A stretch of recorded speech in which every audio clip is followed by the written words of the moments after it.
आज हम BA part second का सिलेबस शुरू करने जा रहे हैं और सबसे पहले हम पेपर सेकंड शुरू करेंगे। तो पेपर सेकंड का नाम राजस्थान भूगोल आता है। अब हम इसकी प्रथम इकाई का सिलेबस जानेंगे। तो प्रथम इकाई में इसके 1 नंबर पॉइंट आता है राज्य का निर्माण व प्रशासकीय ढांचा। उसके बाद में 2 नंबर पॉइंट आता है भूगर्भीय संरचना व धरातलीय भू आकृतिक प्रदेश। 3 नंबर पॉइंट आता है जल प्रवाह अर्थात राजस्थान की नदियाँ। इससे अगला पॉइंट आता है राजस्थान की प्रमुख मिट्टियाँ। अगला पॉइंट आता है प्राकृतिक वनस्पति तथा लास्ट इस यूनिट का पॉइंट आता है जलवायु। इकाई 1 का सिलेबस जानने के बाद अब हम इसका पहला प्रश्न शुरू करने जा रहे हैं और इसका पहला प्रश्न है राज्य के प्रशासनिक ढांचे व एकीकरण की प्रक्रिया को बताइए अथवा राजस्थान में प्रशासनिक ढांचे को समझाइए अथवा राजस्थान में एकीकरण के विभिन्न चरणों को समझाइए। अब हम पढ़ेंगे राजस्थान का सामान्य परिचय। तो राजस्थान का सामान्य परिचय पढ़ने से पहले हमें पता होना चाहिए कि राजस्थान भारत की कौन सी दिशा में स्थित है। तो राजस्थान भारत के उत्तर पश्चिम दिशा में फैला हुआ सबसे बड़ा राज्य है। इसका क्षेत्रफल 3,42,239 वर्ग किलोमीटर है और यह भारत के कुल भूभाग का 10.41% भाग घेरता है। राजस्थान का अक्षांशीय विस्तार 23 डिग्री 3 मिनट उत्तरी अक्षांश से 30 डिग्री 12 मिनट उत्तरी अक्षांश के मध्य है तथा राजस्थान का देशांतरीय विस्तार 69 डिग्री 30 मिनट पूर्वी देशांतर से 78 डिग्री 17 मिनट पूर्वी देशांतर के मध्य है। राजस्थान की उत्तर से दक्षिण की ओर लंबाई 826 किलोमीटर है तथा राजस्थान की पूर्व से पश्चिम तक चौड़ाई 869 किलोमीटर है। राजस्थान के उत्तरी भाग में गंगानगर जिला पड़ता है। राजस्थान के उत्तरी भाग में गंगानगर तथा दक्षिणी भाग में बांसवाड़ा जिला पड़ता है। राजस्थान के उत्तरी भाग में गंगानगर तथा दक्षिणी भाग में बांसवाड़ा जिला पड़ता है। राजस्थान के पूर्वी भाग में धौलपुर जिला पड़ता है। राजस्थान के पूर्वी भाग में धौलपुर जिला पड़ता है तथा राजस्थान के पश्चिमी भाग में जैसलमेर जिला पड़ता है। राजस्थान के पश्चिमी भाग में जैसलमेर जिला पड़ता है। राजस्थान की उत्तर से दक्षिण तक लंबाई 826 किलोमीटर है तथा राजस्थान का उत्तरी जिला श्री गंगानगर है एवं दक्षिणी जिला बांसवाड़ा है। राजस्थान का दक्षिणतम जिला बांसवाड़ा है और राजस्थान का पूर्वी जिला धौलपुर है और पश्चिमी जिला जैसलमेर है। राजस्थान की पूर्व से पश्चिम तक चौड़ाई 869 किलोमीटर पड़ती है। राजस्थान की अवस्थिति को जानने के बाद अब हम राजस्थान के जिलों के बारे में जानेंगे। तो राजस्थान में वर्तमान समय में 33 जिले हैं। अब हम जानेंगे कि ये 33 जिले राजस्थान में कहाँ पर स्थित हैं। पहले हम राजस्थान के बाह्य जिलों के बारे में जानेंगे जो किसी राज्य या देश के साथ सीमा बनाते हैं। अंतर्वर्ती जिलों को हम बाद में जानेंगे। तो सबसे पहले राजस्थान का उत्तरी जिला आता है गंगानगर। उसके ठीक नीचे राजस्थान का जिला आता है बीकानेर।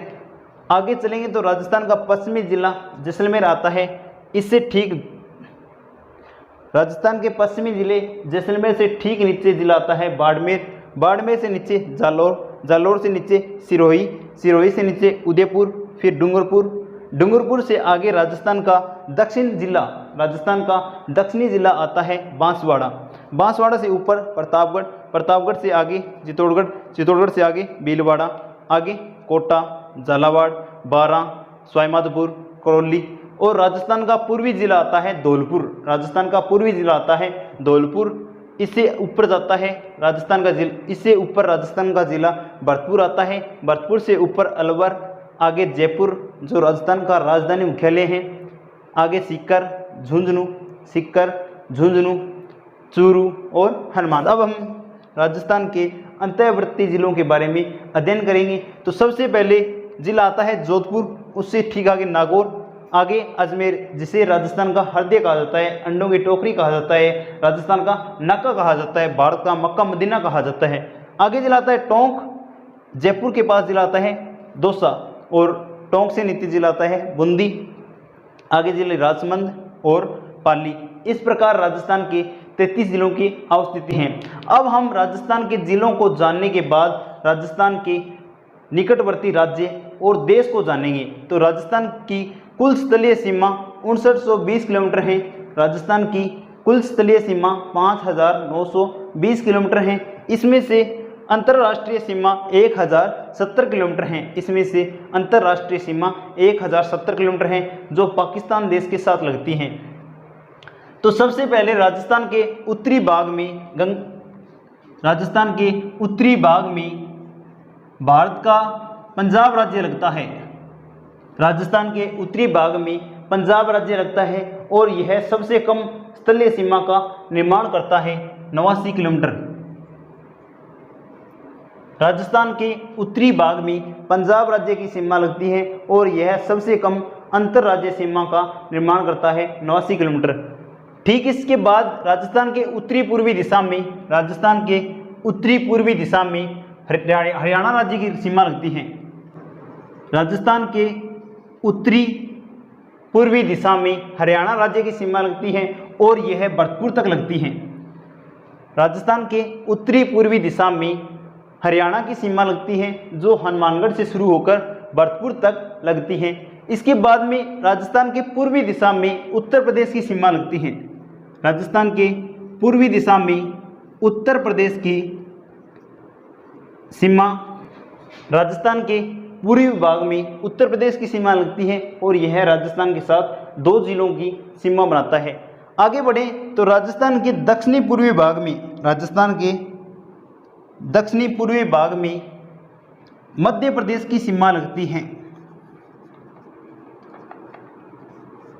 राजस्थान के दक्षिणी पूर्वी भाग में मध्य प्रदेश की सीमा लगती है और यह सबसे अधिक अंतर राज्य सीमा का निर्माण करता है। राजस्थान के साथ सर्वाधिक मध्य प्रदेश की अंतर राज्य सीमा लगती है जो राज्य के दक्षिण पूर्व दिशा में स्थित है। यह धौलपुर से शुरू होकर बांसवाड़ा तक राजस्थान के साथ सीमा बनाता है। इससे ठीक आगे बात करें तो राजस्थान के दक्षिण पश्चिम दिशा में गुजरात राज्य की सीमा लगती है और यह बांसवाड़ा से शुरू होकर बाड़मेर तक सीमा का निर्माण करती है। राजस्थान के उत्तर पश्चिम भाग में अंतर्राष्ट्रीय सीमा लगती है जो पाकिस्तान के साथ 1070 किलोमीटर लंबी है। यह राजस्थान के 4 जिलों के साथ लगती है। यह गंगानगर से शुरू होकर बीकानेर, जैसलमेर और बाड़मेर राज्य में 4 जिलों के साथ अंतर्राष्ट्रीय सीमा लगती है। यह पाकिस्तान के साथ 1070 किलोमीटर लंबी है। इसे रेड क्लिफ रेखा भी कहा जाता है। राजस्थान का सामान्य परिचय पढ़ने के बाद अब हम इसका अगला टॉपिक राजस्थान का एकीकरण अर्थात राजस्थान का निर्माण पढ़ने जा रहे हैं। पूर्ण भारत अलग अलग रियासतों में बंटा हुआ था। इस समय राजस्थान में 19 रियासतें, 3 ठिकाने और 1 केंद्र शासित प्रदेश था। संपूर्ण भारत में 565 रियासतें थीं। अब इन रियासतों को एक करने के लिए संपूर्ण भारत में एकीकरण की प्रक्रिया चलाई गई और संपूर्ण भारत को एक करने का काम किया गया। संपूर्ण भारत को एक करने के लिए 5 जुलाई 1947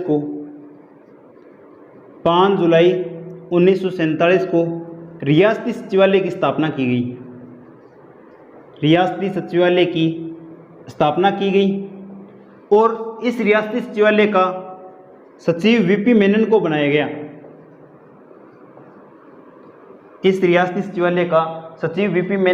गया। इसका अध्यक्ष सरदार वल्लभ भाई पटेल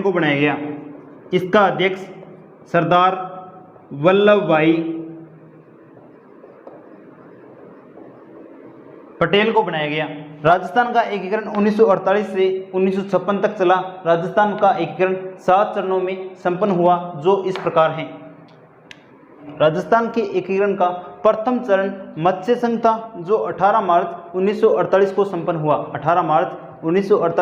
हुआ।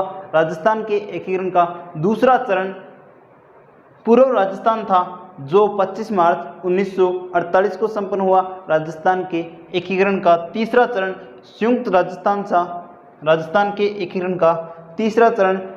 राजस्थान था जो 18 अप्रैल 1948 को संपन्न हुआ। इस प्रकार राजस्थान के एकीकरण में 3 चरण 1948 में संपन्न हुए। राजस्थान के एकीकरण में चौथा चरण वृहत राजस्थान था जो 30 मार्च 1949 को संपन्न हुआ। राजस्थान के एकीकरण का 5वां चरण संयुक्त वृहत राजस्थान था जो 15 मई 1949 को संपन्न हुआ। इस प्रकार राजस्थान के एकीकरण में 2 चरण 1949 में संपन्न हुए। राजस्थान के एकीकरण का 6वां चरण राजस्थान संघ था जो 26 जनवरी 1950 को संपन्न हुआ।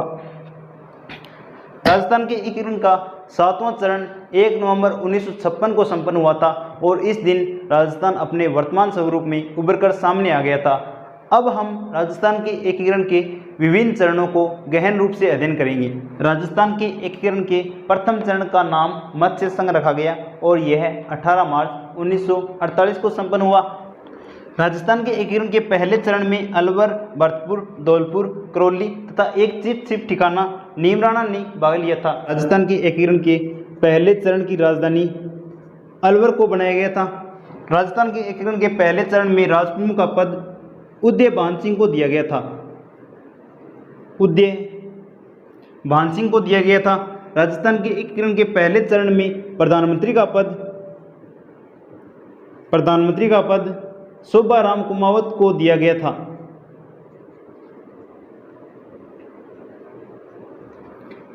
राजस्थान के एकीकरण के पहले चरण में उदय भान सिंह को राजप्रमुख तथा शोभाराम कुमावत को प्रधानमंत्री बनाया गया था। इस चरण का नामकरण के.एम. मुंशी ने किया था तथा उद्घाटन N.V. गोडगिल ने किया था। N.V. गोडगिल ने किया था। इस प्रकार राजस्थान के एकीकरण के पहले चरण में 4 रियासतों तथा एक ठिकाने को शामिल किया गया था। राजस्थान के एकीकरण के दूसरे चरण की प्रक्रिया 25 मार्च 1948 को संपन्न हुई। इस दिन इसका नाम पूर्व राजस्थान रखा गया था। इस चरण में राजस्थान की 9 रियासतों ने भाग लिया था।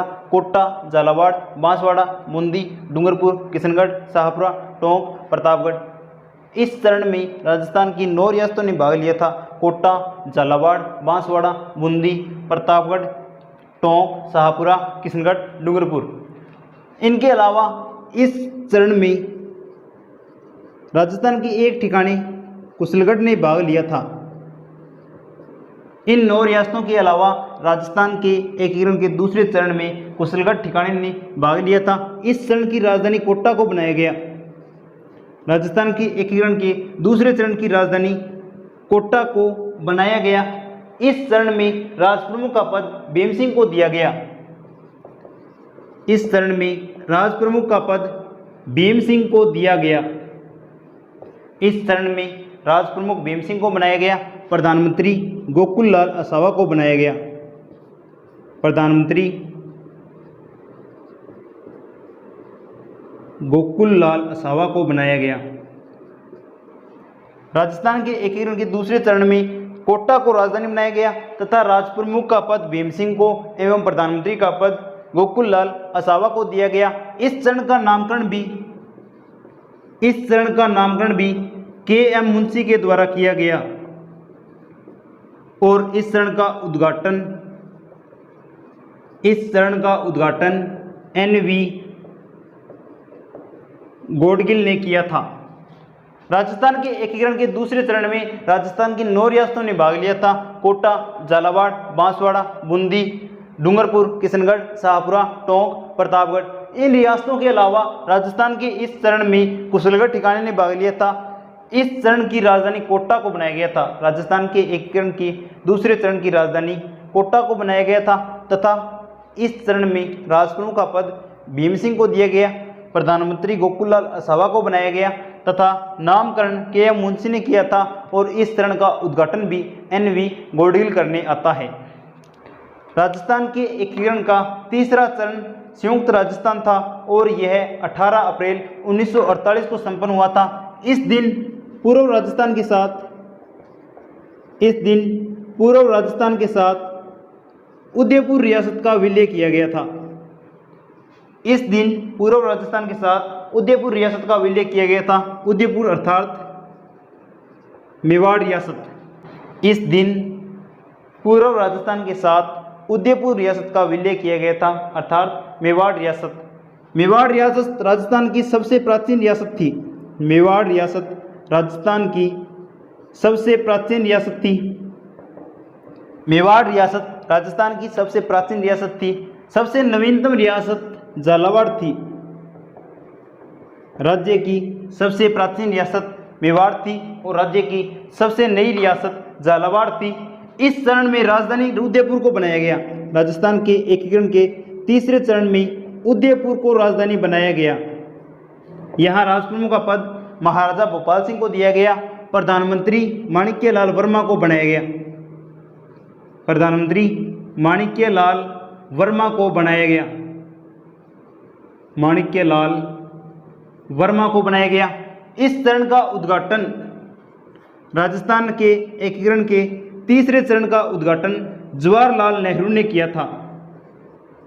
राजस्थान के एकीकरण के तीसरे चरण का उद्घाटन जवाहरलाल नेहरू ने किया था। राजस्थान के एकीकरण का तीसरा चरण संयुक्त राजस्थान था, जो 18 अप्रैल 1948 को संपन्न हुआ। इस दिन पूर्व राजस्थान के साथ उदयपुर रियासत या मेवाड़ रियासत का विलय किया गया। यह राजस्थान की सबसे प्राचीन रियासत थी। यह राजस्थान की सबसे प्राचीन रियासत थी। तो सबसे नवीनतम रियासत झालावाड़ थी। सबसे नवीनतम रियासत झालावाड़ थी। राजस्थान के तीसरे चरण में उदयपुर को राजधानी बनाया गया। इस चरण में राजप्रमुख का पद जो महाराजा भोपाल सिंह को दिया गया। इस चरण में राजप्रमुख का पद महाराजा भोपाल सिंह को दिया गया तथा प्रधानमंत्री माणिक्यलाल वर्मा को बनाया गया। इस चरण का उद्घाटन जवाहरलाल नेहरू के द्वारा किया गया। राजस्थान के एकीकरण का चौथा चरण वृहत राजस्थान था, जो 30 मार्च 1949 को संपन्न हुआ। 30 मार्च को राजस्थान दिवस मनाया जाता है। 30 मार्च को राजस्थान दिवस मनाया जाता है। क्यों मनाया जाता है? क्योंकि इस दिन राजस्थान की बड़ी बड़ी रियासतों का विलय हो चुका था। राजस्थान की बड़ी बड़ी रियासतों का विलय हो चुका था। और ये बड़ी बड़ी रियासतें कौन सी थी? इस दिन संयुक्त राजस्थान में जयपुर, जैसलमेर, बीकानेर और जोधपुर रियासत का विलय किया गया। इस दिन संयुक्त राजस्थान में जयपुर, जैसलमेर, बीकानेर, जोधपुर रियासत का विलय किया गया तथा जो ठिकाना बच गया, कौन सा ठिकाना बच गया? लावा ठिकाना।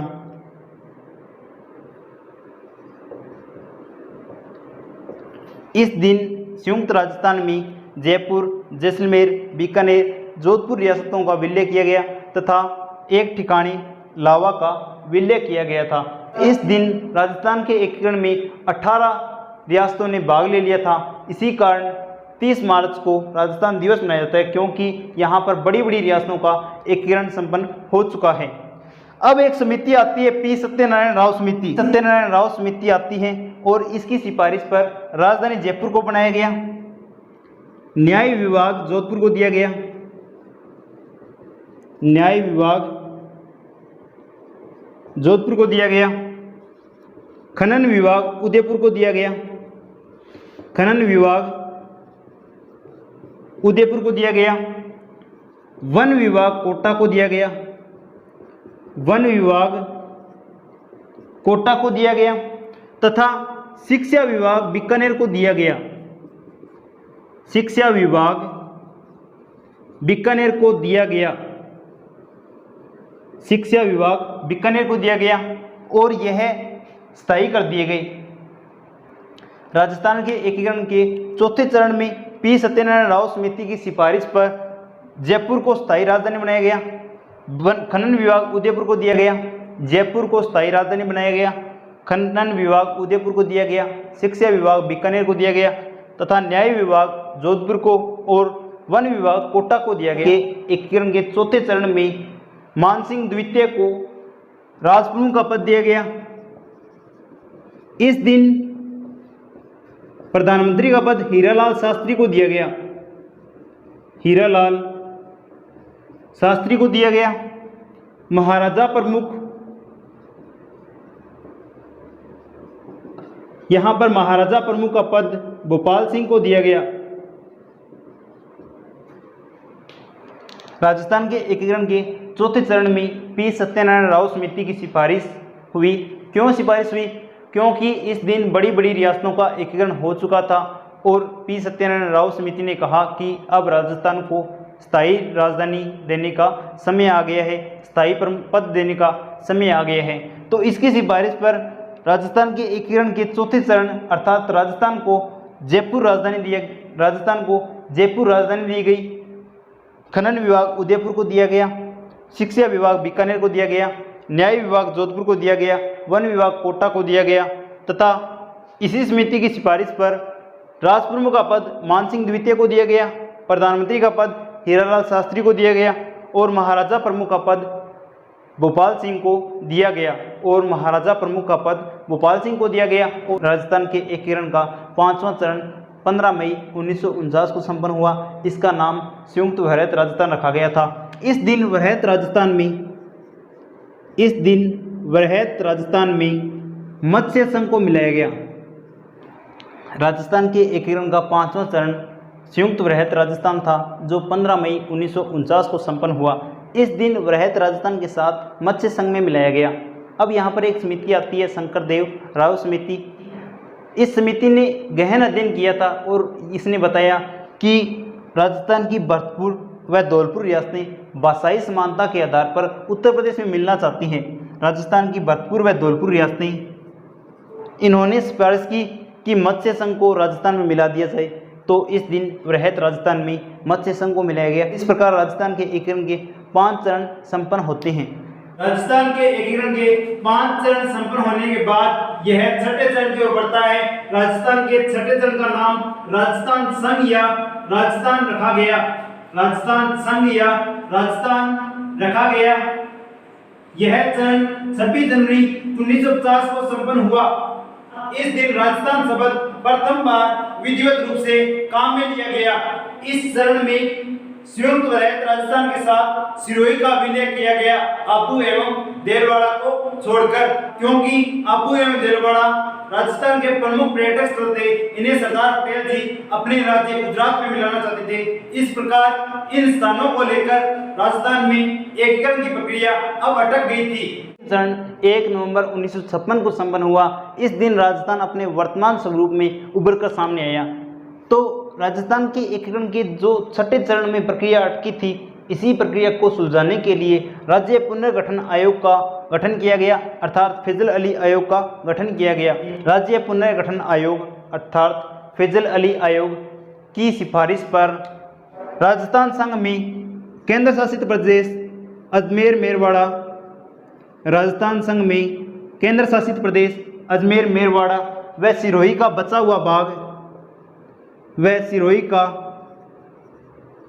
हुआ भाग यानी आबू व देलवाड़ा का विलय राजस्थान संघ में किया गया।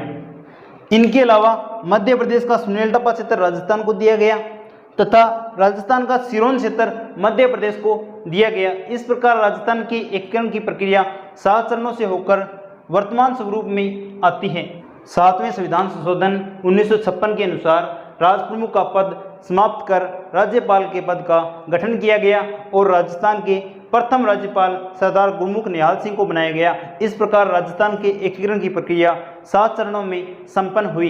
राजस्थान में एकीकरण के समय कुल 26 जिले थे, तो अब हम जानेंगे कि राजस्थान में 33 जिले कैसे हुए। अगला पॉइंट आता है राजस्थान में जिलों का पुनर्गठन। तो राजस्थान का 27वां जिला 15 अप्रैल 1982 को धौलपुर को बनाया गया था। इस साल के 28, 29 और 30 नंबर जिले का निर्माण एक साथ किया गया था। यह दिन 10 अप्रैल 1991 का था। इस दिन BDR यानी 12 दौसा राजसमंद का गठन किया गया था। राजस्थान का 31वां जिला हनुमानगढ़ को बनाया गया था जो 12 जुलाई 1994 को निर्मित हुआ। 12 जुलाई 1994 के दिन राजस्थान का 31वां जिला हनुमानगढ़ को बनाया गया था। 31वां जिला 19 जुलाई 1997 के दिन करौली को बनाया गया था। राजस्थान का 33वां जिला 26 जनवरी 2008 के दिन बना और यह जिला प्रतापगढ़ था। राज्य के जिलों का पुनर्गठन जानने के बाद अब हम राजस्थान के संभागीय व्यवस्था अर्थात राजस्थान के प्रशासनिक ढांचे को जानेंगे। राजस्थान में प्रशासनिक व्यवस्था को सुचारू रूप से चलाने के लिए 30 मार्च 1949 के दिन हीरालाल शास्त्री के द्वारा संभागीय व्यवस्था की शुरुआत की गई। इस समय राजस्थान में 5 संभाग थे: जयपुर, जोधपुर, बीकानेर, कोटा और उदयपुर। अप्रैल 1962 में मोहनलाल सुपाड़िया ने राजस्थान में संभागीय व्यवस्था को बंद कर दिया। इसके बाद यह प्रक्रिया चलती रही, यानी राजस्थान में संभागीय व्यवस्था बंद पड़ी रही। 26 जनवरी 1987 के दिन हरिदेव जोशी की सरकार ने राजस्थान में संभागीय व्यवस्था का पुनः आरंभ कर दिया और इस दिन राजस्थान का छठा संभाग अजमेर को बनाया गया। अजमेर को बनाया गया और यह संभाग जयपुर के टूटने से बना। सातवां संभाग भरतपुर संभाग था जो 26 जनवरी 2005 के दिन बना। इस समय राजस्थान में वसुंधरा राज्य सिंधिया की सरकार थी। सबसे पहले जयपुर संभाग को पढ़ेंगे। इस संभाग में राजस्थान के जयपुर, अलवर, सीकर, झुंझुनू और दौसा जिले को शामिल किया जाता है। संभाग में सर्वाधिक अनुसूचित जाति की संख्या पाई जाती है। जाति की संख्या पाई जाती है। यह सर्वाधिक जनसंख्या वाला संभाग भी है। जयपुर संभाग सर्वाधिक जनसंख्या व जनसंख्या घनत्व वाला संभाग है। यह राजस्थान का सर्वाधिक साक्षरता वाला संभाग है। राजस्थान का 2 नंबर संभाग जोधपुर संभाग आता है। इस संभाग में राजस्थान के जोधपुर, जैसलमेर, बाड़मेर,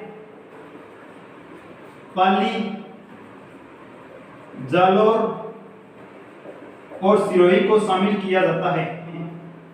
यह राजस्थान का क्षेत्रफल की दृष्टि से सबसे बड़ा संभाग है।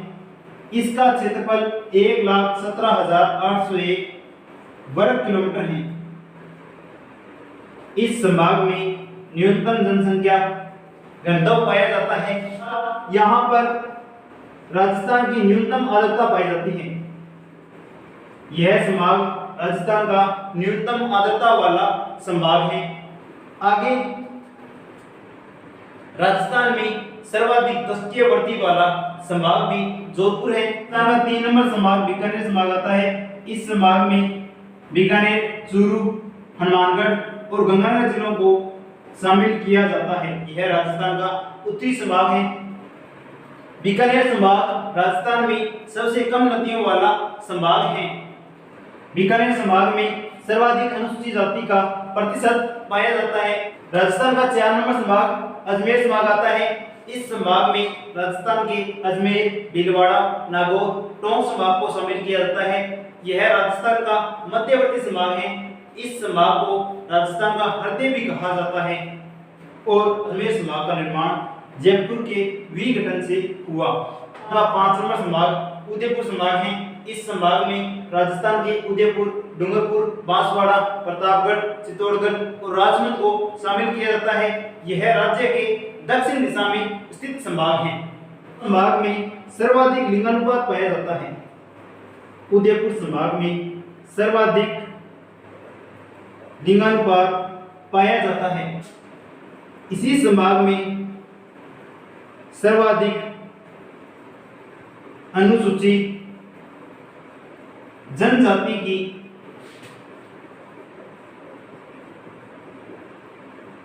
संख्या पाई जाती है। उदयपुर संभाग में सर्वाधिक अनुसूचित जनजाति की संख्या पाई जाती है। राजस्थान का 6 नंबर संभाग कोटा संभाग है और यह राज्य के दक्षिण पूर्वी दिशा में स्थित है। इस संभाग में कोटा, बूंदी, बारा, झालावाड़ जिलों को शामिल किया जाता है। इसे हाड़ौती संभाग भी कहा जाता है। इसे हाड़ौती संभाग भी कहा जाता है। राजस्थान में सर्वाधिक वर्षा वाला संभाग कोटा संभाग है। तो विद्यार्थियों, जाहिर सी बात है कि जहां वर्षा अधिक होगी तो यहाँ पर क्या होगा, सर्वाधिक आर्द्रता। राजस्थान में सर्वाधिक आर्द्रता वाला संभाग।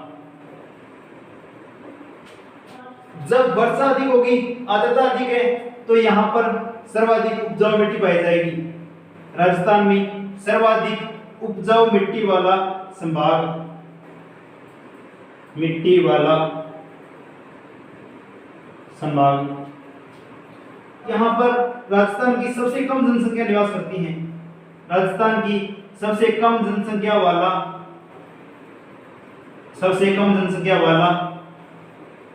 संभाग, सर्वाधिक नदियों वाला संभाग। राजस्थान का 7वां संभाग भरतपुर संभाग है। इस संभाग में राजस्थान के भरतपुर, धौलपुर, करौली और सवाईमाधोपुर जिलों को शामिल किया जाता है। करौली व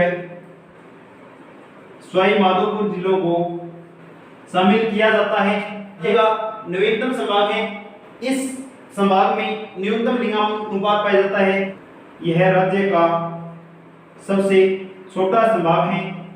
इस संभाग का क्षेत्रफल 18,122 वर्ग किलोमीटर है। राजस्थान के अंतिम संभाग का निर्माण जयपुर व कोटा के विघटन से हुआ।